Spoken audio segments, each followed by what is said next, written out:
जय श्री राम जी की। श्री रामचरितमानस की यह कथा आज आप तभी सुन पाएंगे जब आपके जीवन में एक सकारात्मक बदलाव सुनिश्चित हो गया होगा, अन्यथा आप यहाँ से कुछ सेकंड के बाद ही हट जाएंगे। तो ध्यान दीजिए, सबसे पहली चीज है कि भगवान श्री राम और रामचरितमानस पर विश्वास करिए। सृष्टि के संपूर्ण सुखों का आधार विश्वासपूर्ण बंधन ही है। जिस दिन यह विश्वास का बंधन टूट जाता है, जहां पर वहीं उगने लगता है दुख का वृक्ष। अपने मन में विश्वास करिए, किसी के प्रति नहीं, श्री राम के प्रति, उन राम के प्रति जो आपके अंतःकरण में है, और इनकी खुशी के लिए इनके साथ ईमानदारी से रहिए। बस सब कुछ आपको मिल जाएगा। चलिए कथा शुरू करते हैं।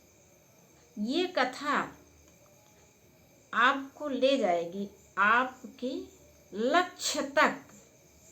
आपको पकड़ करके आगे आगे यह कथा चलेगी, उसके पीछे आप चलेंगे और ये ले जाएगी आपको आपके लक्ष्य तक। आपने जो भी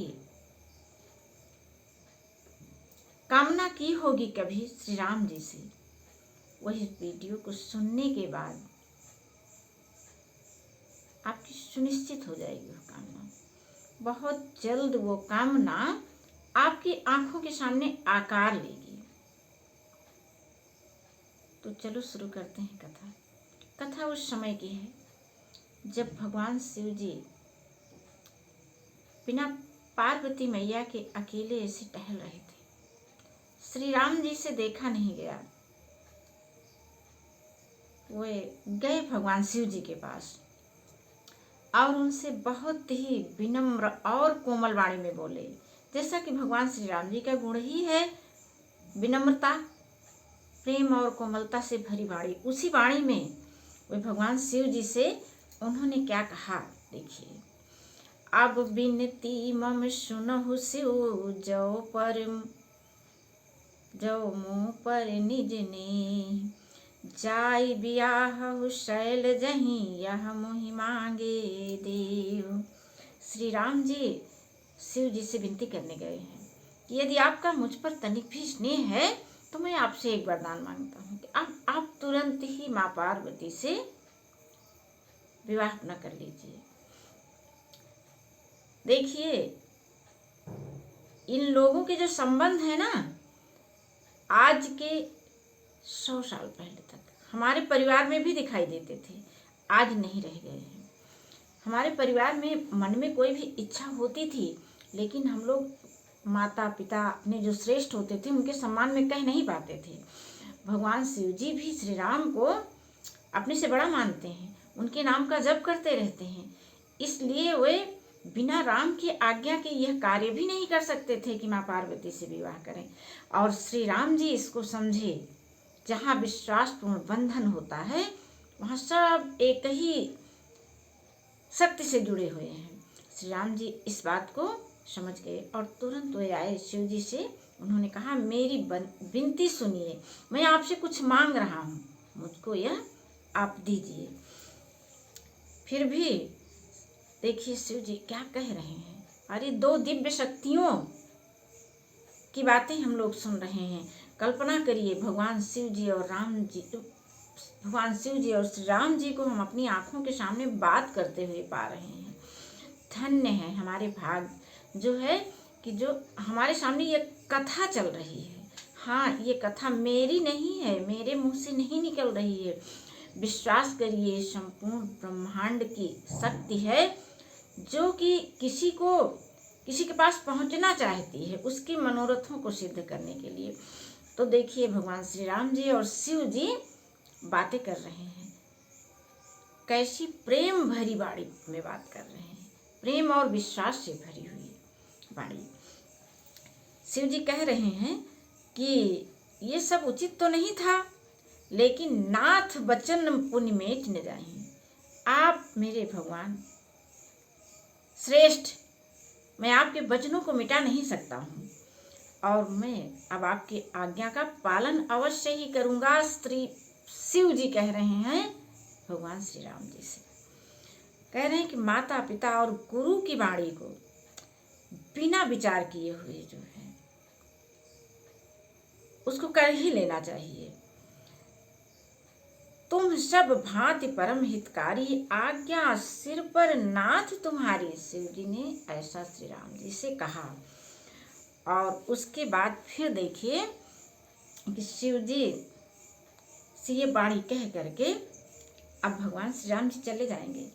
जल्दी करिए। शिव जी श्री राम की छवि को अपने अंतःकरण में रख रहे हैं। हम और आप भी इस छवि को अपने अंतःकरण में रख लें। भगवान श्री राम के जाने से पहले आंखें बंद श्री राम और शिव जी की छवि मेरे सामने है। हमारे अंतःकरण में खिंच गई तस्वीर, अंतःकरण में मानस पटल पर हमेशा उस स्क्रीन को हम बनाए रखेंगे। स्क्रीन पर चलते हुए देख रहे हैं शिव जी और श्री राम जी को बातें करते हुए। अब आगे देखिए, जब श्री राम जी इतना कह करके वे चले गए शिव जी से, अब शिव जी के पास आए सप्तऋषि। सोचिए, आज हम लोग अपनी कल्पनाओं में सप्तऋषियों के भी दर्शन करेंगे। आए हैं सप्तऋषि।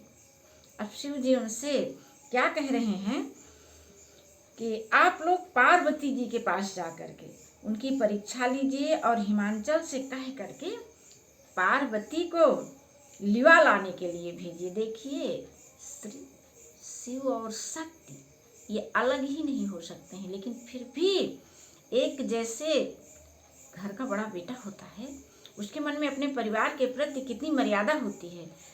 भगवान शिव जी ने इस मर्यादा को जी करके दिखाया है। श्री राम की आज्ञा के बिना वे पार्वती जी से विवाह नहीं कर सकते। अब आए सप्तऋषि, उन्हें भी ये श्रेष्ठ मान करके कैसे उनसे कह रहे हैं चले जाइए पार्वती जी के पास, उनकी परीक्षा ले लीजिएगा और हिमवान से कहिएगा उनके पिता से कि अब वे पार्वती को वापस ले जाएं। उनकी तपस्या पूरी हुई, पार्वती को घर भिजवाइए।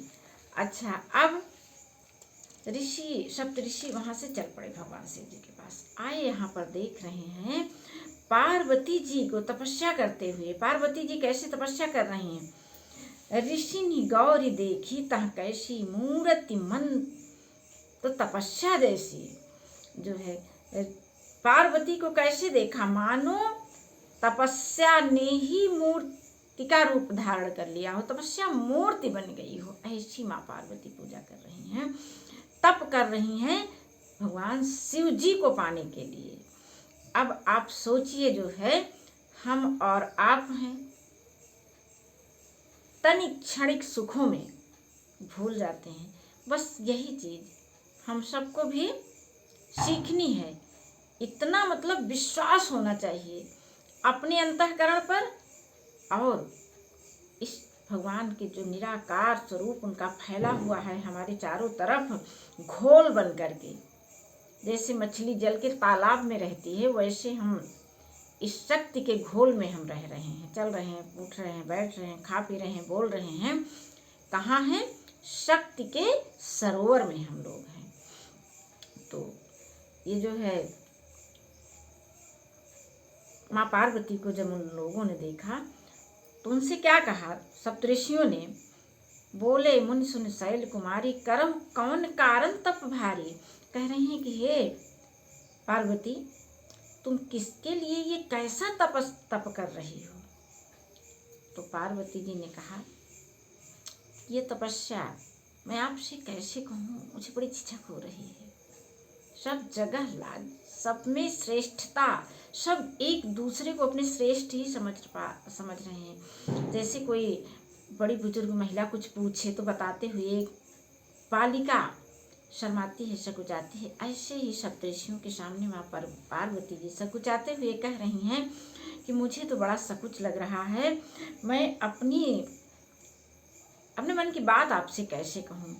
क्या कह रही, मन हठ परान सुने सिखावा, चाहत वारी पर भीति उठावा। वारी पर मैं भीत उठाना चाहती, वारी यानी जल पर मैं दीवार उठाना चाहती हूँ। नारद कहा सोई सत्य जाना, बिन पंख नियम चाह उड़ाना। नारद जी ने कह दिया, मैंने उसी को सत्य मान लिया, मैं बिन पंखों के उड़ना चाह रही हूँ। देखो मुनि विवेक हमारा, चाहिए सदा शिव ही भरतारा। अब बता दिए अपना मनोरथ। उसके बाद जो है देखिए, ऋषियों ने अपनी बहुत तरीका लगाया। उनकी परीक्षा तो लेने गए ही थे। उन्होंने बहुत कुछ उनको कहा। क्या कहा कि नारद सिख जे सुनहि नर नारी, अवश्य हो ही तज भवन भिखारी। कहाँ नारद के बौराए बौरानो मैया, नारद के सिख आज तक जमाने से वो भिखारी हुई हुआ है, ऐसा सप्तऋषि समझा रहे हैं। तेहि के वचन मान विश्वासा, तुम चाहहु पति सहज उदासा।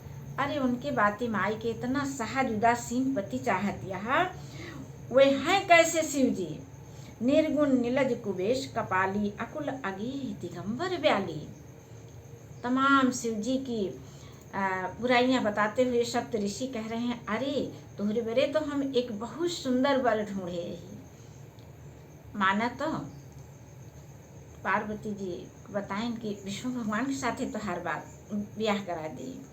तो पार्वती जी ने क्या कहा कि महादेव अवगुण भवन, विष्णु सकल गुण धाम, जेहि कर मन रम जाहि, सन तेहि तेहि संकाम। बस यही वो जगह है, आपको अपने संकल्प पर टिके रहना है। आपने जो लक्ष्य निर्धारित कर दिया है, लाख उससे अच्छा लक्ष्य आपके सामने आए, लेकिन पहले आप इसको पूरा कर लीजिए। आपके लक्ष्य को भटकाने के लिए बहुत सारी चीजें आपके सामने आएंगी, आपको हटना ही नहीं है।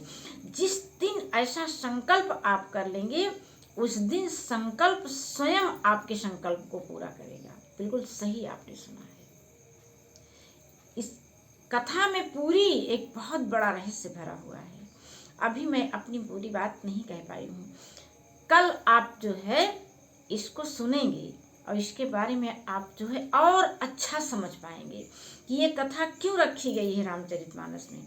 हम सबको संपूर्ण सुखों को देने वाली, हमारे सारे लक्ष्यों को प्राप्त कराने वाली, हमारे सभी मनोरथों को पूरा करने वाली ये कथा है।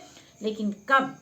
जब हमारे मन में विश्वास का बंधन होगा श्री राम जी से, श्री रामचरितमानस से।